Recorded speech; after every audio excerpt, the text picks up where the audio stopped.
Leading Young podcast. My name is Eric Lyde. I'm the young adult pastor at Central Christian Church, and I am so excited to have you joining all of us at Leading Young for this new adventure. Leading Young is simply a platform created by young leaders for all leaders. Our mission is to curate content from young leaders all across the globe and provide you with insight into the hearts and minds of the young leader today. So whether you're in ministry or the business sector, or you're just trying to run a family, Leading Young is a place that you're going to find new ideas and an inside look at what young adults are thinking through today. As a young adult pastor, I'm excited to share with you kind of a backstage look at the different kind of conversations that I get to have and share with young leaders every single day. So you're going to be able to find all of our content on our website, which is leading-young.com. That's leading-young.com. Be sure to check that out. And if you haven't yet, be sure to follow us on social media. We're on Instagram and Twitter at leading_young, and on Facebook at Leading Young Blogs. So be sure to check those out. We put out a lot of information, and all of our latest blogs and podcasts will be posted there as well. Now, we are kicking off episode number 1 with a series called Asking for a Friend. What we've done is we've had young adults send in their questions specifically regarding faith or honestly just life in general. So each week, there's a group of us that are going to wrestle through these questions. So even if you aren't a young adult, you need to pay attention to these conversations and these questions, because this will give you a great insight into the things and questions that are running through the young adult's mind today and our young leader's mind today.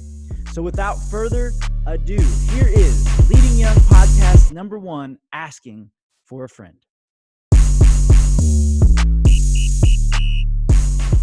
I'm excited about this podcast because I've got 2 people that are going to kind of be co-hosting with me while we do this series, and I'm really excited to introduce you to them. So I want to start with Miss Savannah Estes. Why don't you tell us who you are, tell us a little about yourself. Hello, like Eric said, I am Savannah Estes. I am a 5th grade teacher here in town. I also lead a group of senior high school girls, and I'm an active member of YAM, which is the Young Adult Ministry at our church, and I teach 1st grade Sunday school too at our church. Nice. We're super excited to have Savannah. As you'll get to know Savannah more, she just has a lot of great takes, and she's a blast. So we're looking forward to having her join us for this. And I'm also excited to have Mr. Hayden Paninsky joining us. Hayden, why don't you introduce yourself? Tell us a little about yourself. So I'm Hayden Paninsky. I work here at Central in the Creative Arts Department. Like Sav said, I also help at D Groups, which is our high school ministry, and just have parents that are in the education field. My wife's in the education field, so I'm very pumped and glad to work with kids as much as possible. Yeah, so both of them, I told them as we were getting ready for this that I wanted to have both of them, especially for this particular series we're doing, because they both bring unique points of view, and honestly, they have 2 differencing of opinions, and I wanted to have that, and so that's good.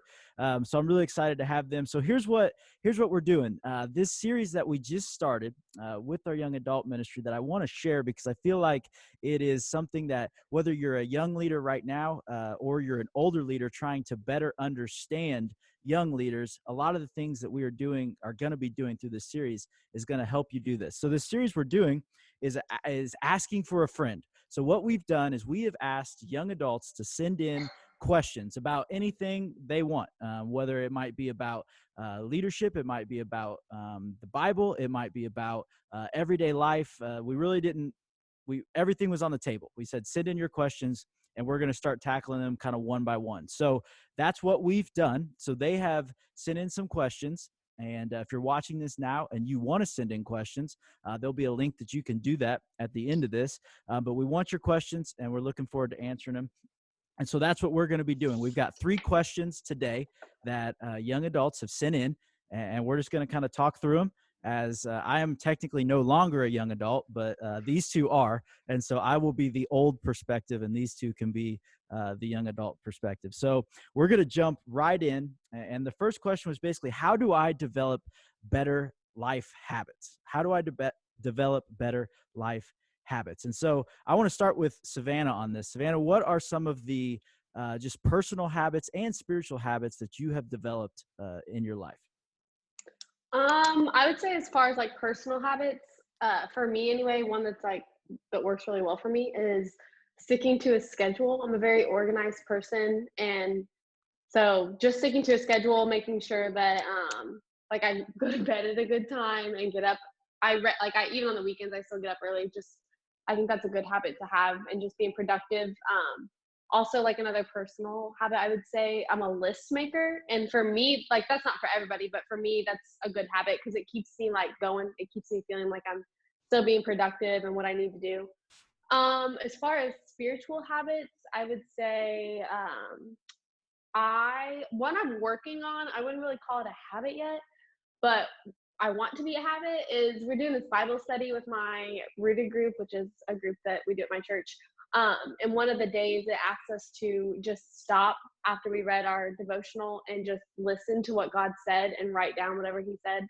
And I like when I did that the first time, I when I was writing, I just started crying, which I'm not a crier, I don't cry a lot. So I really felt like God was speaking to me, and like more so than I have felt maybe in the past. And so I want to make that more of a habit of just give like I'm bad at settling down, like calming down, slowing down, and just listening. So that's a habit I'm working on. And it's kind of hard for me to just listen and not do anything else. Because especially when I pray, I'm very much like a pray, pray, pray, pray, pray, done. Like I don't ever just pray, listen. And so that's what I'm working on. I would say some that I already have. I'm really good at like journaling, like writing down my thoughts, like what I think after I read the Bible, or like actually in my Bible. I read this article a long time ago. It was called Your Bible or 10 Good Habits to Have Your Bible. And one of the main points was your Bible shouldn't look like you just bought it. Like the pages should be worn, they should be colored on, they should be written on, they should like, it's okay if they rip, like that sort of thing. So I took that to heart, and I'm a big like doodler, like drawing, that sort of thing. So I got me some nice calligraphy pens, and so I just like draw all over the pages, and it makes it more engaging for me. Like I actually pay attention to what I'm reading. That way, whenever I'm writing on my Bible pages, it makes sense. Like it goes with what it's saying. So Yeah, that's great. Thank you. Hayden, what about you? What kind of personal spiritual habits have you developed so far that you feel like have been beneficial? Yeah, like Sav said, I'm also a creature of habit. A very predictable person. But since I started working here in October or whenever that was, not too long ago, I wanted to get a lot better at my prayer life. So I started praying a lot more. But then as of recently, I've been trying to not start praying. As in, if we're supposed to be in continuous prayer, if I come up with that starting point, that means I have stopped somewhere. So I'm trying to constantly pray without having to start up again. So that's one of those habits I've kind of been working on a lot, and diving deeper. Just I got a chronological Bible, reading it differently than maybe I have in the past, and steps in order. But yeah, there's lots of things that I need improvement on, and I think that's one of the areas that most people need to work on, that the day-to-day improvement, the constant improving, not becoming stagnant, just pushing forward in some area. Now, both of you are young professionals, so you both have full-time jobs, and I'm just curious, because working now, I know neither of you, Hayden, you're married. I know nobody has kids yet, so you guys are not living that life yet. But what have been some things as far as just habits when it comes to your professional life that you feel like have been beneficial as you kind of start this life as a full-time worker? What do you got, Savannah? I actually have one. Again, I keep talking about my rooted group, but I was just telling my rooted group about this. So like I said earlier, I'm a teacher, and at the beginning of the school day, you're not allowed to have like class prayer because you can't miss like church and state or whatever. But they give us like a minute of quiet, like they say like no talking during this minute in the morning. And at the beginning of the year, I would use that. I'm a first year teacher, so this is like my first year. At the beginning of the year, I would use that time and just get as much done as I could, like write down stuff that I needed to do that day, or like pull kids aside that I needed, like, hey, did your parent get that note I sent them? And a couple weeks ago, or months ago, I don't do it anymore because we're not in school right now, but whenever we were still in school, I started actually during that time praying, like, God be over this classroom, let your spirit fill this room. And then I also started, we talked about my rooted group, how Satan only, he cannot get in your head like God can. He can only hear the things that you actually verbalize. And so I started like actually praying out loud, not like yelling in my class or anything, but just like whispering, like, Satan, you're not welcome in here. Like, you will not ruin this day. You will not let these kids feel inferior or not smart or that sort of thing. And I even had a couple of kids like, Miss Estes, who are you talking to? And I'm just like, Satan, I'm telling them you can't come in here today. But and that, I really feel like, because I have some kids in my class that they're not trouble kids, but they cause scenes sometimes. And I really feel like since I started doing that, the way that I approach those situations is a lot more calm and a lot more reflective of God. Because at the beginning of the year, I was like just figuring it out, and like I would react like on a however I felt I needed to at the time. But I feel like since I started praying at the beginning of the day and like welcoming God into the room and telling Satan like, you can't come in here, I feel like that really helped like set a tone for the room. Like I felt like it really did make a difference in the atmosphere and how the day went. And not that like the kids necessarily acted better, but like I think my reaction to how they acted changed. Therefore, their reaction to my reaction was also different. And so I think that's like one habit. I hadn't really mixed my spiritual and my professional lives, but that was like one way where I like deliberately did. And I think it really did make a big difference. And it was like a good habit to start because it helped a lot. I know both of you are creative people in different ways. So I'm just curious, is finding time, setting aside time for creativity, whether it's in your job or your personal life, important? And why, or how are you doing that? How are you interacting with creativity and having the opportunity to be creative, whether it's in your spiritual life or your professional life? Well, I'll say, I mean, I work in creative arts, so I mean, that's part of my job. But you know, a lot of people think, hey, if you work at a church, you're just soaked in God all the time, which is partially true, but that's as a group. That may not be on an individual level. So I think I'm a deep thinker. I don't talk the most, but I like to look at things differently and dig deeper into that. So that's one of the ways. Outside of work that I have to improve on and that I'm trying to improve on is just thinking about what it actually says. You know, things you hear all the time, but actually looking at the words that are written down in the Bible, or re-listening to things that you've heard numerous times in the past and actually diving deep into that. That's Yeah. just my thought. Yeah. Okay. The question, what can you say the question one more time? I had Yeah. an answer, but I want to make sure it's right. So basically, just how do you see how are you getting the opportunity to be creative, whether that's spiritually or professionally or both? In what ways are you kind of being able to infuse creativity into your life? Okay. Yeah. Okay. So for me, I love to like just make stuff, like do stuff all the time. And so like I said, I'm a first year teacher, and everyone always tells me like, oh, you have first year teacher like written all over you. You spend all your time cutting things out and gluing things and making things covered in glitter, and everyone's like, you need to slow down, you're gonna burn yourself out. And I get angry sometimes because I want to tell people like, I wish you would leave me alone. You don't know how my brain works. Like, this is how I calm down. Like, this is fun for me. I'm not stressing myself out. I'm relieving stress when I do this kind of stuff. Like, when I pour glitter onto glue, it just settles me, you know? So, Yeah. and I think for me, like, that would be the importance of creativity in my professional life. I guess in my personal life too, like, they go together. Like, but and then again in my spiritual life, like I talked about earlier, like doodling in my Bible and stuff. I flipped to a page in my Bible, like, because this is one of my favorite Bible verses, but I don't know if you can see, but I just I draw like all over the page. And it just meant, like Hayden was saying, like you see the words more. For me, like when I doodle on the page and like when I have to rewrite like my pretty calligraphy handwriting, whatever I read, it's like, it just helps me to remember it more. So I think having that creative outlet, like being able to do that is helpful for me. Like the more creative I am with whatever I read, or whatever I'm doing, the more it like resonates with me, I guess you would say, like in terms of my spiritual life. So I think that's how I use my creativity there. Yeah. And then just so everybody that's listening knows, I don't like to say this, but I have become kind of an Enneagram guy. But you're a 3, right, Sav? Yes. Right? Is that okay? And then Hayden, you're a I'm a 5 or 6. 6? I'm You're a a 6. 6. Okay. Yeah. So I'm a 7.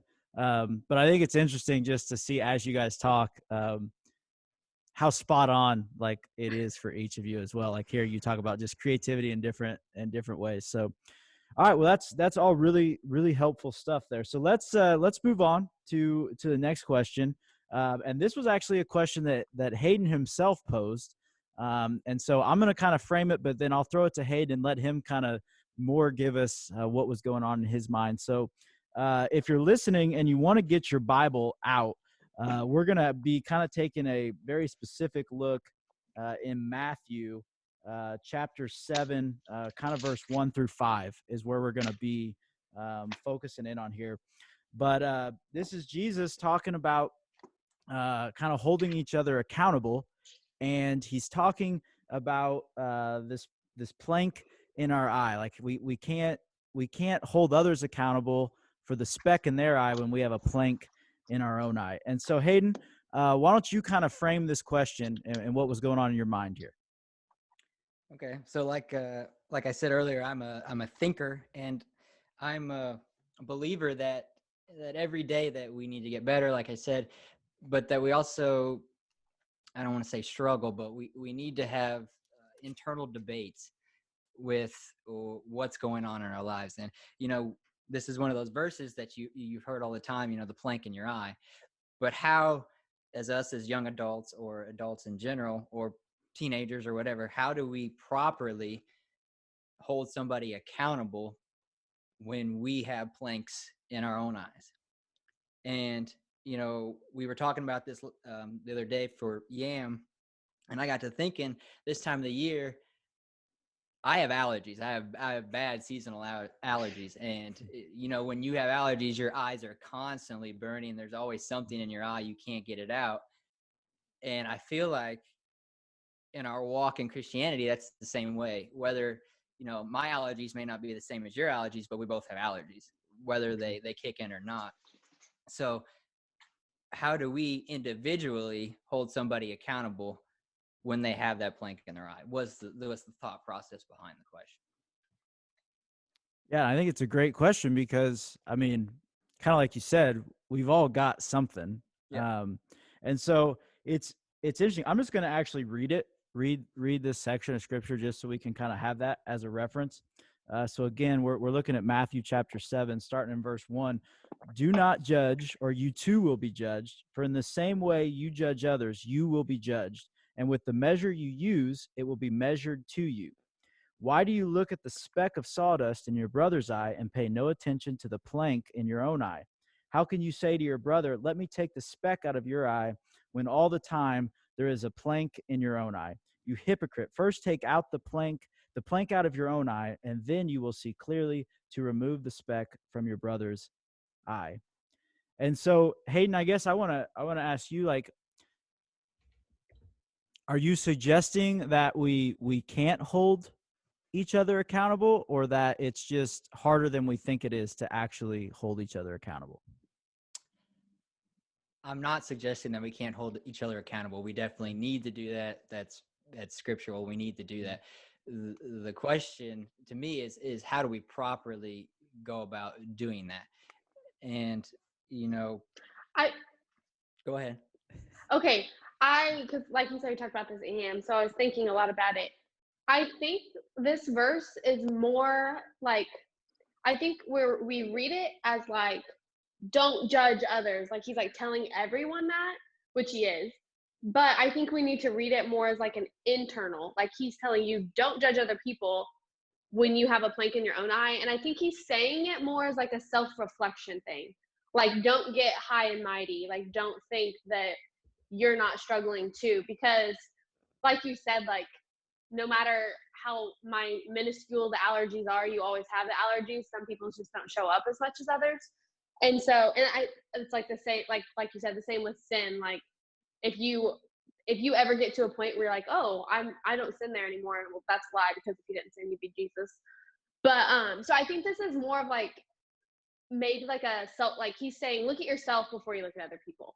And I kind of talked about it in Yam too, like having the intention behind it of I can't go up to Hayden and say, hey, you need to get your life together. Like you're making the church look bad. Like that should not be my intention. My intention is to be like, hey, Hayden, I care about you as like a brother in Christ.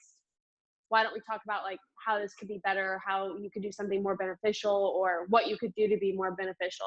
So I think it kind of goes back to your intention. And I think this is more of like a God telling you to self-reflect before you start telling other people how to live their lives. Yeah, and you went to work on yourself, and that leads to another internal debate that I have is, if I need to work on myself, then when do I start working on other people?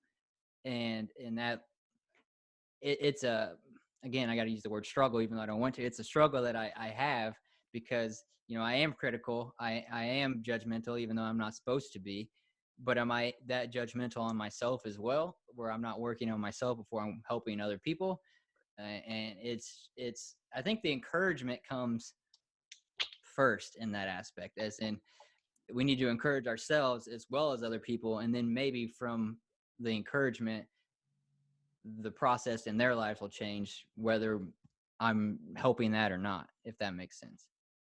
I think too, it kind of like, obviously, if I struggle with like, I don't know, I'm trying to think of a example. If I struggle with A and Hayden struggles with B, like, and Eric is struggling with B also, he's not going to go to Hayden for help. He would come to me for help. Does that make sense? Like, I should look to help Eric out. Hayden shouldn't look to help Eric out if they're struggling with the same thing. And I think I talk about this all the time. You think by now I'd remember it, but I don't. But Eric always backs me up, so hopefully you remember too. Like how there's 3 levels. Like you are this, you should have this, and also have one of Yeah, these. Paul, Timothy, and Barnabas. Yeah. Which is which? It's Paul's the top, Timothy's the middle, Barnabas is the bottom. Okay, Paul, Timothy, Barnabas. Okay, Yeah. So you were saying like how do I know when do I stop helping myself and help other people, or like something like that? I think that's like we just have to surround ourselves with the right people and know that Paul's going to take care of me while I help take care of Barnabas, if that makes sense. And I think that's kind of the intention thing, because some people could look at that as an actual like totem thing, like, oh, I'm above the person I'm helping. But in my heart, I know I'm just trying to help Barnabas out. Like, he's struggling. I'm just trying to help him. Paul's helping me. We're just all helping each other. So Yep. I think that's like where it goes, where When it comes from. when I read this, and it's funny because, like you said, Hayden, I've heard this particular verses several times, and I've honestly never really put that much deep thought into it until you kind of asked that question. And the more and more I read it, I really think it comes down to kind of a motives thing. Like when we've all got something in our eye, right? We've all got that sin. If I'm coming to you with the motive of I just want to point out your sin, like I want, and I'm not worried about myself. I just really want you to know that you are doing this wrong. And odds are it's probably something that I am also doing wrong, right? But I really want to point it out in you. I think that's kind of where he's saying, look, you can see that speck, but you're blind to the own plank in your eye. Now, if I come to you and I say, hey, man, I see that you're really struggling with this, and I'm struggling with it too, and I see what it's doing to me. I see what it's doing to you. And, maybe we can hold each other accountable. Maybe we can work through this together, because I don't want you to suffer these consequences or me suffer these consequences. And so I think it really comes down to, like you said, he's not saying, like Hayden said, he's not saying don't judge, or even, it's just more of a, what's our motive behind it? And how do we, are we just doing it because we really want to tear this person down, either to make ourselves look better, or are we doing it because we actually care, and we're recognizing that we're imperfect too, which helps us then in turn, kind of like Sav's talking about, help somebody else. I don't know if that makes any sense to you, Hayden. Yeah, and I think it's really cool, like the hidden message here, as in we've all had something in our eye, but it's almost impossible to get something out of your own eye. You always go to when it was us when you were younger, you go to your mom, you go to your friend, hey, there's something in my eye. Let me pull Get it it back, out. and you Yeah. squirt as much water in it Yeah. before I cry to get Yeah. it out. And I think that's really cool that he uses this visual analogy that we've all had and know what it's like in our lives. Yeah, and I kind of talked to my senior girls about this the other day because in our high school series, we're talking about drop it, like drop in your past. And I kind of like how you said, like, there's always something in your eye. And I told them, like, as a Christian in your Christian walk, there are going to be things you have to drop, but you have God's grace. So if you accidentally pick them back up, like, that's okay. Just don't hold on to them. So I kind of think it's the same thing here. Like, don't judge people if you have a plank in your eye, but once you've got it down to just sawdust in your eye, like, don't be naive to think that if you put yourself in tempting situations that that thing won't turn right back into a plank.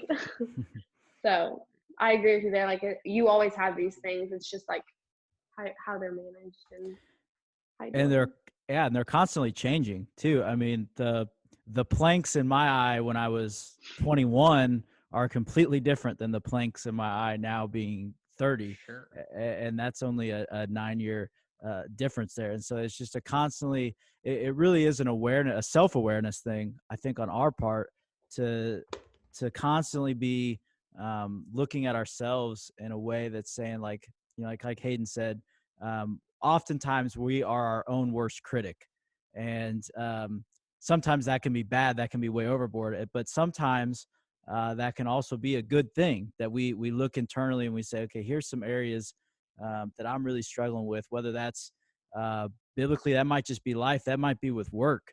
Like, here's some areas that I know I'm really slacking, I'm leaving my coworkers out to dry, and I need to pick up the slack instead of blaming somebody else. So I think it's a great question, and that's Hayden does a great job of taking a scripture we've all heard and making us just completely rethink it in a totally different way.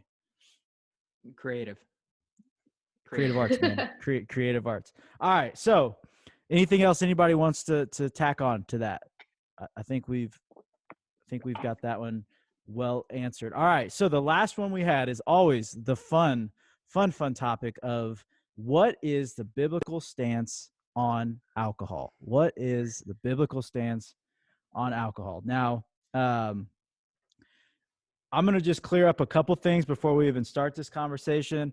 If you're listening to this and you're under 21, it is illegal for you to drink alcohol. So this isn't even a conversation for you, right? Because, I mean, in Romans 13:1, it tells us that we are to follow our governing authority. Our governing authority says you've got to be 21. So if you're under 21, really wanting to know the answer to this, it's a pretty straightforward, it's very black and white. You should not drink, cannot drink. It is literally against the law for you to drink. That being said, do things get a little gray once you turn 21? What do you guys think? What is the biblical stance on alcohol? Okay, you asked a couple questions there. I'm gonna answer the first Okay. one. That Okay. do they turn gray when you turn 21? Yes, they turn very gray. They're very confusing. Like, just for me personally, I literally did not drink at all until I turned 21. Like, I'm a goody two shoes. I didn't want to break the law. But then as soon as you turn 21, you're like, oh, I'm allowed to do it now. Like, I'm not breaking the law anymore. And then as like a Christian, you're like, okay, but where's that line at? Like, no one's gonna come arrest me if I drink more than the Bible tells me I'm allowed to. And it's like, what does the Bible even tell me I'm allowed to do? So I definitely think once you turn 21, the line gets super blurry and super gray, and you're like, what? I don't really know what I'm supposed to be doing right now, or what I am or am not supposed to be doing with alcohol. So definitely, yes, it does get very gray. Yeah, For sure. yeah, 100% gray.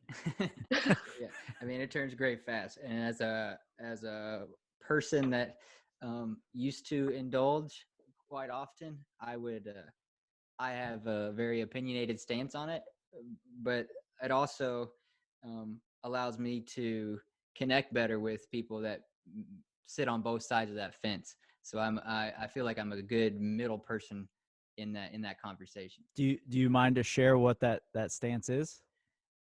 Sure. I would say me personally, when it comes down to it, is it wrong to drink? And the answer would be no. It's not. I mean, we drink water, we drink grape juice, you drink stuff, you eat stuff. It's just what you do to survive. Right. There's a line that can't be crossed. Once you drink too much, then it becomes wrong, and it becomes something you should not do. But the deeper question going into that is, why does it even matter? I mean, I'm not saying you should drink all the time. I'm saying if we're so focused on pursuing Christ and being more like him, and that goes back to one of those planks, maybe that plank for somebody, maybe, I drink several beers every night before you go to bed. Like, okay, well, you do that. That's just who you are. That has nothing to do with how your walk is going. So it's just an open conversation. But I would say my stance is, if you can stay away from it, stay away from it as much as possible. Just me personally. Yeah. Oh, go ahead. No. I was just gonna give my stance, even though no one asked. Please. I think, we kind of talked about this one at EM too. It's one of those things where when you think about yourself, you're like, oh, well, this doesn't affect my walk with Christ. Okay, well, then I'll drink a beer. This doesn't, I still love Jesus. I still know what I believe. But I think part of being a Christian is like being really aware of how what you're doing and what you're saying is affecting other people. And so I kind of talked about at EM too, about how there was like a part of my college life where I had friends that were super into the party scene, and I wanted to be a witness to them super bad. And so, and I do think it's important too, to be able to meet people where they are. And I think I said this at EM too, like sometimes that is the bar, like that's the only place that you're going to see them outside of school. And so if you want to make that relationship that hopefully someday will turn into like leading them to Christ, sometimes it's where you have to go.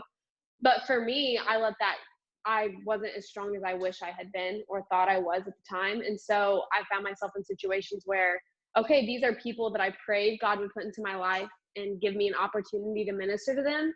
And now they've seen me drink way too much and be drunk and do things I shouldn't be doing. And now they're not going to take what I have to say seriously about God's word and like following what he says, because they just saw me do all this really stupid stuff. And so I think it's like one of those things, it's different for every person. But for me, I kind of have just decided like that's something I'd rather stay away from than let it eat up opportunities that God has put before me. And so that's kind of my stance on it. Yeah, I just want to read Romans 14:21 real fast. It says, "It's not good to eat meat or drink wine or do anything that causes your brother to stumble." And I think there's such a nasty, I don't know, thought in the church world revolving around alcohol. But if sin is sin, there's no difference in drinking or gossiping or swearing. It says anything that causes your brother to stumble.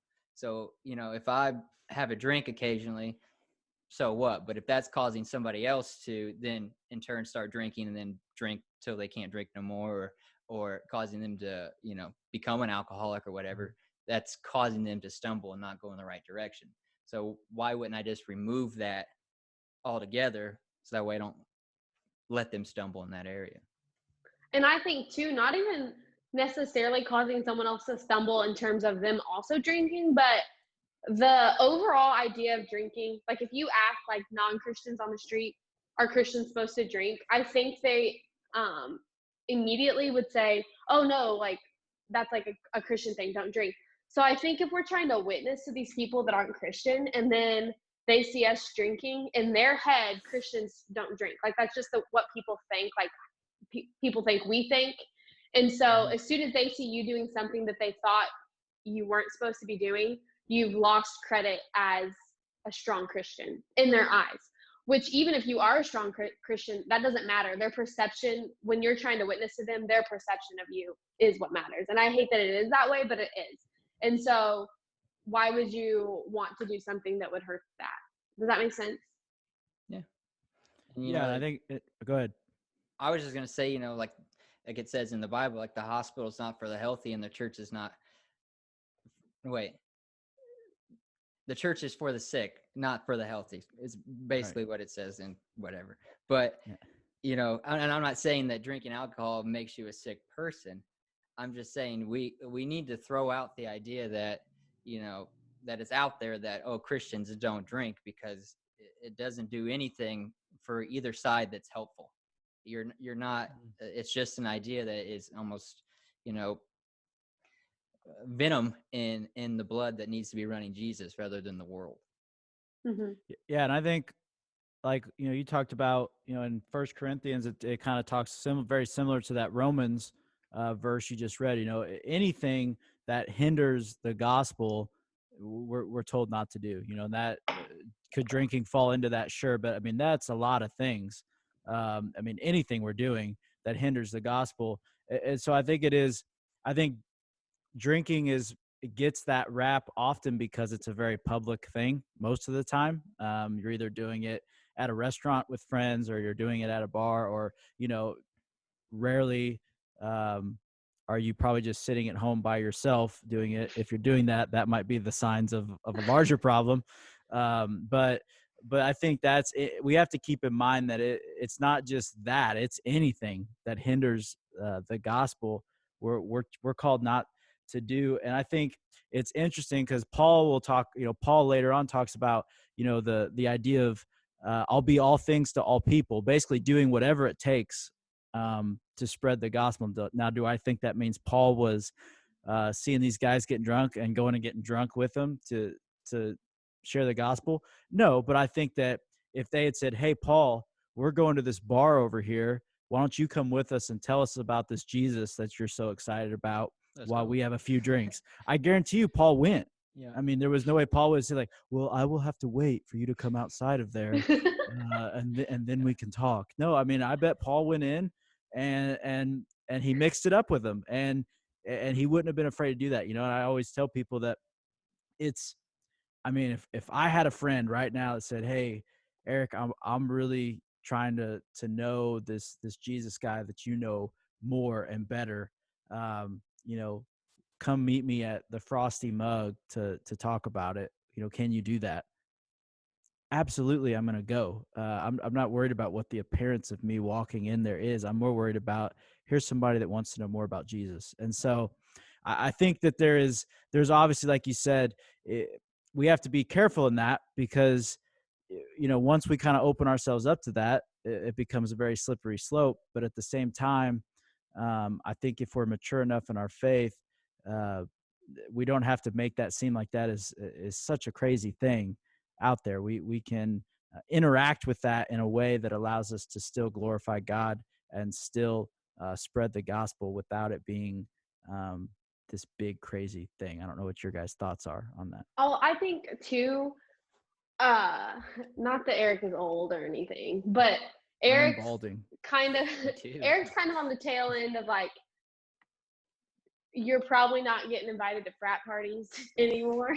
No, I have not gotten an invitation to those in I some would just time. like to say I'm also not. I'm out of college, but I think for the people of the demographic of college age, what you really need to look at in terms of, is drinking okay? It's like, okay, we can say all that we're saying, but in reality, like if you're staying out partying all night Saturday night and then not going to church on Sunday, or if you're finding yourself at party after party after party, but tell yourself you don't have time to go to your Bible study, then your priorities just aren't right. And I think too, I think about when I was in high school, I remember I was shopping for a prom dress one time, and I sent a picture to my leader and I said, "Hey, is this dress too revealing? Like, do you think I look like I'm representing Christ?" I remember I said that, and she just texted back and said, "I think the dress is very pretty, but if you have to ask someone who you think has a good opinion," like she said, "if you have to ask someone who you know has good judgment on what the word says, whether or not it's okay to do, then you probably already know the answer. Like, you wouldn't question it if you had a good conscience about it."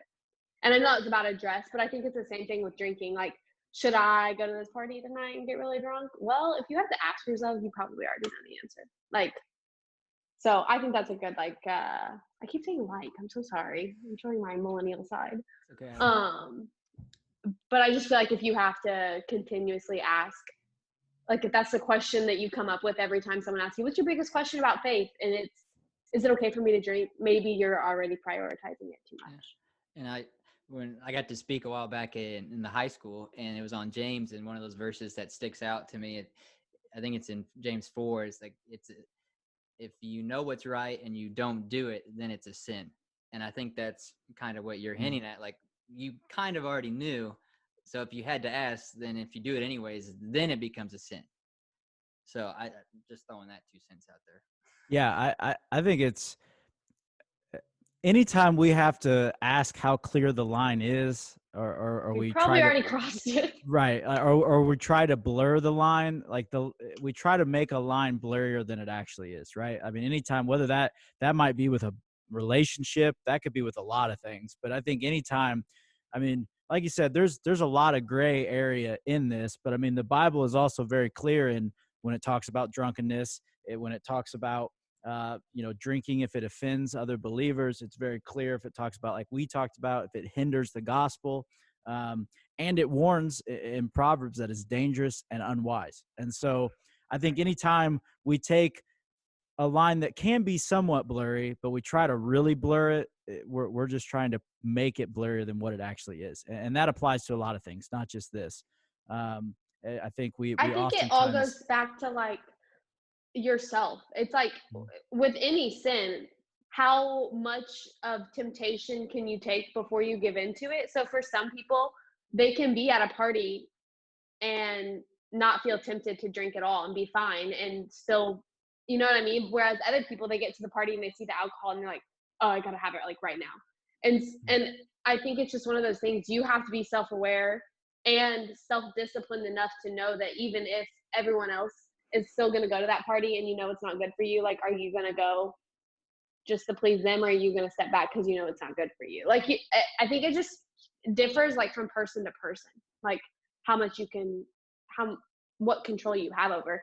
And I think that's hard for some people too, because we like to think that we have control over everything, but just inherently, like the way that we're like biologically made, some of us will fall into other temptations harder than others. And if for some people that might be alcohol, for some people that might be shopping, for some people that might be sex, for some people that might be whatever. Like, it's just each of us have our own thing that is hard for us to not let take over. And if alcohol is that for you, then not drinking is probably the best option.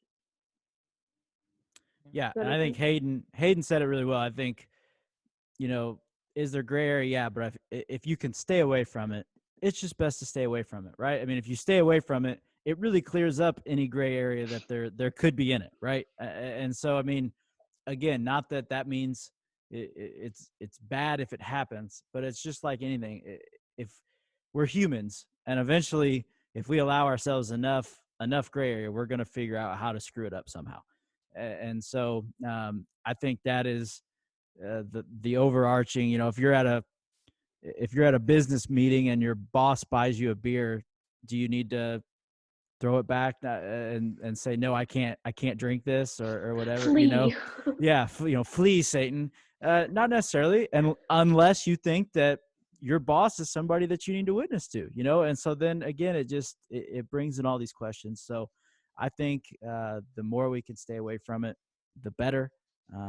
But it's good to talk about these gray areas because they're going to enter into our lives, and those decisions are going to come. If they haven't come for you yet, they will They're come. coming. What's that meme? You got a big storm coming. And so whether it's alcohol specifically, you've got something that's coming that you don't think now would ever be a problem for you, and there's something that's coming around the bend that's going to surprise you. So any other thoughts with that? I would just say, like you're talking about, it's one of those gray areas. It's a question that we need to ask, but it's also like one of those hiccup questions. Like, it's not the biggest question we need to ask, because like if we ask, like, how can we get closer to Jesus? If I get closer to Jesus, then the answer will be revealed to me no matter how close I am to him. So you may think this way right now, but if I get closer to Jesus, as close as I can to him, he may reveal it differently to me. So, I mean, it's a good question, but it's not the important question to ask. Yeah, I like that. I like the thought of that keeping the most important question, kind of like that thing. Keep the main thing, the rest will follow after that. All right. Well, that kind of wraps it up for the questions that we had today. And so we made it, guys. We survived podcast. Pilot episode number 1 is complete. I don't know about you guys, but I had fun. And hopefully those of you listening or watching had fun as well. If you want to leave comments below, please do. If you want to ask questions, you can send those in as well. We'll throw up some links and ways that you can send in questions if you want to do that. But I'm really excited about where we're going to go with this Asking for a Friend series, and I'm really excited about the more to come with Leading Young and the different things that we're going to be producing through that, and all the young leaders that we're going to be able to kind of spotlight, and all the older leaders, all the things that they're going to be able to learn and take from this, and maybe understand these crazy generations, younger generations, a little better. So I just want to say thank you to Savannah. Thank you to Hayden for joining us today on the first ever Leading Young, Asking for a Friend podcast. And we look forward to hanging out with you all next week. We'll see you later. God bless.